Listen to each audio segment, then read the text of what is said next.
As a young male, you go through life thinking being a nice guy is the best way to become a man. If you grow up as the only son of a single mother, you learn from men on television and from other guys in your neighborhood. While growing up, I watched television shows and movies that showed the man serving and pleasing the woman. I thought that's what you were supposed to do until I got older and started going outside to play with other boys and attending school. When I started interacting with boys my age, everything I learned went out the window. I had to learn several lessons the hard way. Luckily, I had ample time to spend with my father and grandfather. As a child, I would often get the chance to spend time with my dad after my parents divorced. I mostly saw him on holidays and weekends. I was also lucky enough to stay with my grandfather for a few summers. I learned so much from my time with them, and it changed the way I thought about them, myself, and the world at large. I watched them as a little boy, observing them walking around the house, doing manly chores. There, I picked up characteristics that helped me carry myself as a man.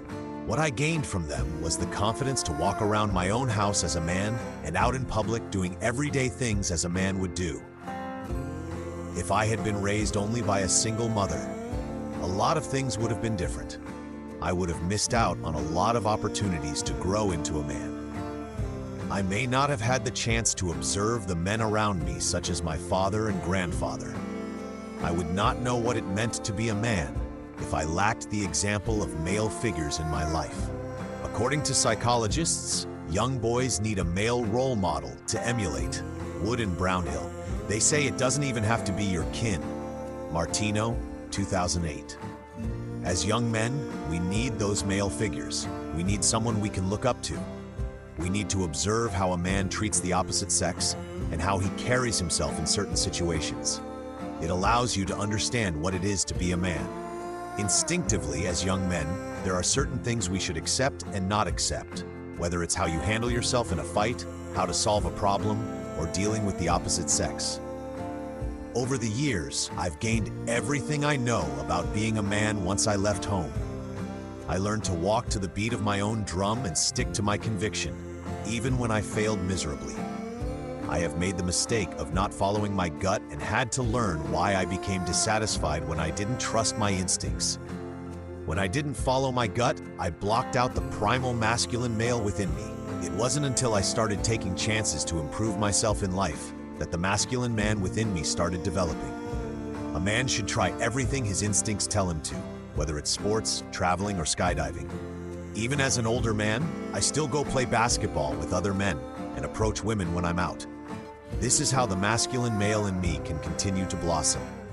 I realized if a man, young or old, doesn't take the chance to live life to its fullest and interact with other males in activities, he will never grow. Since I started involving myself in male-dominated sports and activities, I have evolved into a masculine man who is automatically welcomed into male social gatherings. This has helped give me more confidence. Since my metamorphosis into a better man, I have begun to wonder where that puts me among the male hierarchy. I wondered whether I was an alpha male, at the top of the social status hierarchy, with greater access to power, money, and mates that I gained through physical prowess, intimidation, and domination. Or a beta male, the weak, submissive, subordinate guy who is low status and only get access to mates once women decide to settle down and go searching for a nice guy. With further research into what the male masculinity hierarchy is, I found my type isn't often listed in the men's self-help books hierarchy. A lot of men's self-help books are preaching to men to be an alpha male. They preach the dominance level mentality. They teach men to subjugate others, to be loud and brash. Some men are ambitious, masculine, and successful without exhibiting the negative attributes of an alpha. Some men exhibit the qualities of a sigma male. What is a sigma male? He is a man who lives outside the male masculinity hierarchy.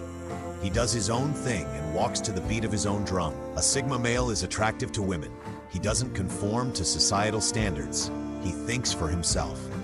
Sigma males have many traits that correlate with an alpha male, but sigma males aren't as prevalent. The sigma male can appear quiet to those who do not know him, but he's actually outgoing once you speak to him. Sigma males can compete in the same arenas as alpha males. but they are less extroverted and more in tune with themselves. So, you might be asking yourself several questions. Who is this mysterious Sigma male? What makes a Sigma male? Am I a Sigma? In this book, I will try to explain these traits and where the Sigma male is on the hierarchy of male status. This book will also teach those who are seeking their place in the male echelon. I will explain what it means when you have alpha male potential, but are not as extreme as an alpha. If you always wonder why your reaction to certain situations was somewhat alpha but definitely not beta male behaviors, this book will answer those questions.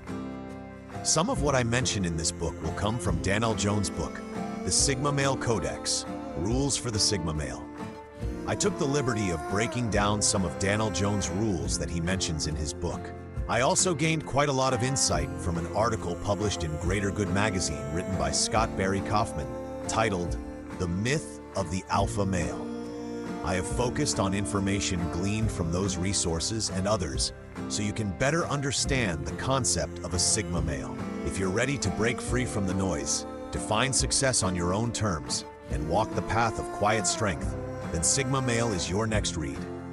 This book isn't just a guide, it's a mirror and a map. The world doesn't need more followers. It needs thinkers, doers, and leaders who don't need permission. Pick up Sigma Male and discover what it means to move in silence and strike with purpose. If you want to hear more insights from my book, The Sigma Male Mentality, make sure to subscribe to my channel and stay tuned for upcoming content.